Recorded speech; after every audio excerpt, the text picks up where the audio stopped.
Morning, আমি স্বর্ণজ্যোতি ব্যানার্জি।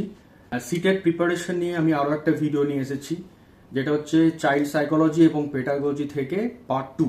আমরা আগের ভিডিওটাতে 5টা ইম্পর্টেন্ট টপিক কভার করেছিলাম, এবার বাকি 5টা আমরা কভার করতে চলেছি। বিগত কয়েক বছরের কোশ্চেন দেখে আমি এটা তৈরি করেছি এবং নিজেরও পরীক্ষা দেওয়ার অভিজ্ঞতা থেকে বলছি যে এইভাবে যদি আমরা প্রিপারেশন নিই তাহলে প্রিপারেশনটা অনেক ইজিও হবে, অনেক কম সময় লাগবে, অনেক তাড়াতাড়ি সিলেবাসও শেষ হয়ে যাবে, অথচ 25+ মার্কস আমরা পেয়ে যেতেই পারি। এবং আবার বলছি, শুধুমাত্র চাইল্ড সাইকোলজি বা পেডাগজির 30 নম্বর নয়, বাকি যে 60 নম্বর সেটাও কিন্তু পেডাগজিক্যাল কোশ্চেন্স আসে কন্টেন্ট বাদ দিয়ে, সেখানেও কিন্তু এই ধরনের কোশ্চেনই আসে বা এই জাতীয় কোশ্চেনই আসে। তো এই চ্যাপ্টারগুলো কভার করতে পারলে আমরা ওগুলোও করে দিতে পারবো। তো চলো শুরু করি। আজকে নাম্বার 6 হচ্ছে প্রোগ্রেসিভ ক্লাসরুম। এটাও একটা ইম্পর্টেন্ট জায়গা এখন জাতীয় শিক্ষানীতিতে। প্রোগ্রেসিভ ক্লাসরুমের যে বৈশিষ্ট্যগুলো সেগুলো হচ্ছে এই শব্দ বন্ধগুলো মনে রাখতে হবে, এই ফ্রেজগুলো। মানে প্রোগ্রেসিভ ক্লাসরুমের সঙ্গে এই শব্দবন্ধগুলো বা এই ফ্রেজগুলো যায়, এইটা মনে রাখলেই চলবে। সেটা হচ্ছে ডাইনামিক অ্যাসেসমেন্ট। ডাইনামিক অ্যাসেসমেন্ট মানে হচ্ছে স্টুডেন্ট সেন্টার্ড অ্যাসেসমেন্ট, অর্থাৎ পার্টিকুলারলি একটা অ্যাসেসমেন্ট ফর এভরিবডি না করে দিয়ে সবারই জন্য, প্রত্যেক বাচ্চার জন্য যাদের ইন্ডিভিজুয়াল ডিফারেন্সেস রয়েছে তাদের জন্য আলাদা আলাদা করে অ্যাসেসমেন্টের ব্যবস্থা করা। আর children as knowledge and meaning makers, মানে মেন জায়গাটাই হচ্ছে শিক্ষা ব্যবস্থার, মানে যেটা হওয়া উচিত সেটা হচ্ছে চাইল্ড সেন্ট্রিক, টিচার সেন্ট্রিকও নয়, এমনকি বুক সেন্ট্রিকও নয়। অর্থাৎ একটা চাইল্ড সে কিভাবে শিখবে তার শিক্ষার উপর সমস্ত কিছুটা নির্ভর করবে। মানে কারিকুলাম থেকে শুরু করে অ্যাসেসমেন্ট পর্যন্ত, লেসন প্ল্যান থেকে শুরু করে রেজাল্টস পর্যন্ত সবটাই হবে চাইল্ড সেন্ট্রিক। বেশ, নেক্সট যেটা নাম্বার 7। নাম্বার 7-এ খুব ইম্পর্টেন্ট একটা জিনিস আমি আলোচনা করছি, যেটা পরীক্ষায় প্রত্যেক বছর না পড়লেও 1 বছর পরপরই পড়ে, বা 1 বছরে 2টো পরীক্ষা হলে একবার তো পড়েই, এতটাই ইম্পর্টেন্ট। সেটা হচ্ছে মাস্টারি গোল আর পারফরমেন্স গোল। এই দুটোর মধ্যে পার্থক্য কি বা এই দুটো জিনিস কি সেটা জেনে নিলেই হবে। মাস্টারি গোল হচ্ছে improving one skill and understanding A task. অর্থাৎ যখন একটা বাচ্চা কোনো স্কিলের ক্ষেত্রে বা কোনো টাস্কের ক্ষেত্রে আন্ডারস্ট্যান্ডিং লেভেল পর্যন্ত পৌঁছে যাচ্ছে, সে নিজে বুঝে কাজটা করতে পারছে বা নিজে বুঝে সেই কাজটার সমস্তটাই করে দিতে পারছে কারোর হেল্প ছাড়াই, তখন সেটা হচ্ছে তার মাস্টারি লেভেলে পৌঁছে যাচ্ছে, মাস্টারি ওরিয়েন্টেশনে পৌঁছে যাচ্ছে। আরেকটা হচ্ছে পারফরমেন্স গোল। সেটা হচ্ছে achieving a high grade or receiving external rewards. অর্থাৎ একটা বাচ্চা, একটা লার্নার, সে হয়তো নিজে থেকে কিছু করছে না, কিন্তু যখন তাকে আমি কোনো রিওয়ার্ড দেওয়ার কথা বলছি, যে তুমি যদি এটা করো তাহলে তোমাকে আমি একটা গিফট দেবো বা তুমি এটা হতে পারবে, তখন সে কাজটা করে নিচ্ছে। এটা কিন্তু মাস্টারি নয়, এটা পারফরমেন্স ওরিয়েন্টেড হয়ে গেল এবং নাম্বার পাওয়ার জন্য হয়তো মুখস্থ করে সে কাজটা সেরে দিচ্ছে হায়ার গ্রেডের জন্য, তখন সেটা হচ্ছে পারফরমেন্স লেভেল ওরিয়েন্টেশন। আর মাস্টারি লেভেল ওরিয়েন্টেশন হচ্ছে যখন সে সেটাতে দক্ষতা অর্জন করছে, সে আন্ডারস্ট্যান্ডিং লেভেল পর্যন্ত পৌঁছে যাচ্ছে। এই দুটো ডিফারেন্স খুবই ইজি, বোঝাই যাচ্ছে শব্দগুলো থেকেই, পারফরমেন্স আর মাস্টারি। একটা জাস্ট পারফর্ম করছে যেখানে এক্সটার্নাল কনসেপ্টের ভূমিকা রয়েছে, আর একটা মাস্টারি মানে যেটা নিজে থেকেই করতে পারছে, ইন্ডিভিজুয়ালি করছে।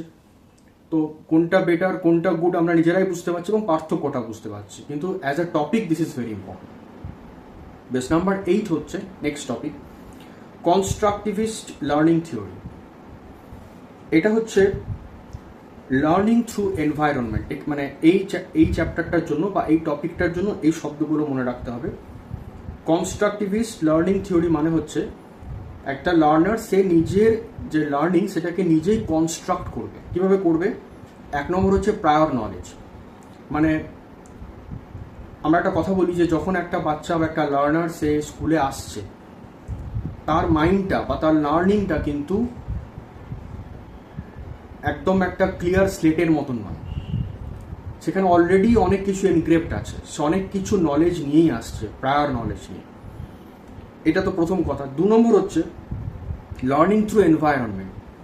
সে যে এনভায়রনমেন্টে ছিল এবং এখন যে নতুন স্কুলের এনভায়রনমেন্টে এসছে, সেখান থেকেও নিজেই কিন্তু অনেক কিছু জিনিস শিখবে কারোর হেল্প ছাড়াই। আর এর লাস্ট জায়গাটা হচ্ছে লিডস টু ডিসকভারি, এবং সে নিজেই কিছু ডিসকভারি করতে পারবে। অর্থাৎ এখানেও আমি বলবো টার্মগুলো মনে রাখার সবচেয়ে ভালো উপায় হচ্ছে টার্মটার মিনিংটা মনে রাখা। কনস্ট্রাকশন, অর্থাৎ সে নিজে থেকেই তো তৈরি করছে নলেজটা, তার অলরেডি নলেজ ছিল, প্রায়ার নলেজ, তারপর এনভায়রনমেন্টের ফেস করেছেও, এনভায়রনমেন্টের সাহায্য এসছে, সেখান থেকে শিখছে এবং শিখে সে কোনো কিছু ডিসকভারি করছে। এটাই হচ্ছে এই টপিকটার মেন জায়গা। বাকিটা তোমরা আরিহান্তের বইয়ে অনেক ডিটেলে পেয়ে যাবে, কিন্তু মেন জায়গাটা এটাই। নেক্সট নাম্বার 9 হচ্ছে ক্রিটিক্যাল থিঙ্কিং অ্যামং স্টুডেন্টস।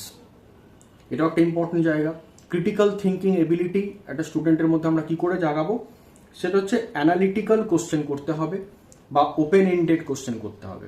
অর্থাৎ এমন কোশ্চেন করলে হবে না যার একটাই অবভিয়াস আনসার, সেগুলো ইনফরমেটিভ হয়ে যায়, একই উত্তর সবাই দেয়। যে উত্তরগুলো ওপেন এন্ডেড, যে কোনো গল্প পড়ে তার টাইটেলকে ডিসকাস করা বা তার কোনো ক্যারেক্টারকে ডিসকাস করা, এরকম যখন আমরা বলে দিই তখন বাচ্চারা যেটা লেখে সেটাই হচ্ছে ওপেন এন্ডেড, মানে different kinds of opinions are possible, এবং অ্যানালিটিক্যাল এবিলিটিও বাড়ে। নাম্বার 10 হচ্ছে, এটাও কিন্তু ভেরি ভেরি ইম্পর্টেন্ট, সেটা হচ্ছে ডিফারেন্ট কাইন্ডস অফ অ্যাসেসমেন্টস। এখান থেকে প্রশ্ন আসেই। এবার এর মধ্যে আমরা কোন কোন অ্যাসেসমেন্টগুলো পড়বো যেগুলো ইম্পর্টেন্ট। ফর্মেটিভ অ্যাসেসমেন্ট, আমরা সবাই জানি এটা আমাদের নর্মাল স্কুলেও হয় ফর্মেটিভ অ্যাসেসমেন্ট, যেটা একটা কন্টিনিউয়াস প্রসেস হতেই থাকে। সেটা ওরাল অ্যাক্টিভিটিস হতে পারে, প্রজেক্টস হতে পারে, যা খুশি, থ্রু আউট দ্য ইয়ার এটা হয়। আচ্ছা, সামেটিভ হয় at the end of a session, learning session আমরা জানি। ক্রাইটেরিয়ান রেফারেন্স, অর্থাৎ কোনো পার্টিকুলার ক্রাইটেরিয়া ধরে নিয়ে কোনো টেস্ট করা, অ্যাসেস করা, সেটা হচ্ছে ক্রাইটেরিয়ান রেফারেন্স। আমি এগুলো সংক্ষেপে এক লাইনে বোঝানোর চেষ্টা করছি, ডিটেলে তোমরা তো বইয়ে পাচ্ছই। নেক্সট হচ্ছে নর্ম রেফারেন্স। নর্ম রেফারেন্স মানে হচ্ছে কম্প্যারিজন উইথ পিয়ার্স, অন্যান্য বাচ্চারা কেমন শিখছে তার সঙ্গে যখন কম্প্যারিজন করব তখন হচ্ছে norm reference. Diagnostic assessment. Diagnostic assessment নাম শুনে বোঝা যাচ্ছে ডায়াগনোস করতে হবে, অর্থাৎ কোথায় বাচ্চাটার বা লার্নারটার ডিফিকাল্টি রয়েছে, কোথায় সে বুঝতে পারছে না, কোথায় তার খামতি রয়েছে, এটা যখন আমরা জানবো যে অ্যাসেসমেন্টের মাধ্যমে, সেটাই হচ্ছে ডায়াগনস্টিক অ্যাসেসমেন্ট। অর্থাৎ the areas where a learner needs additional support.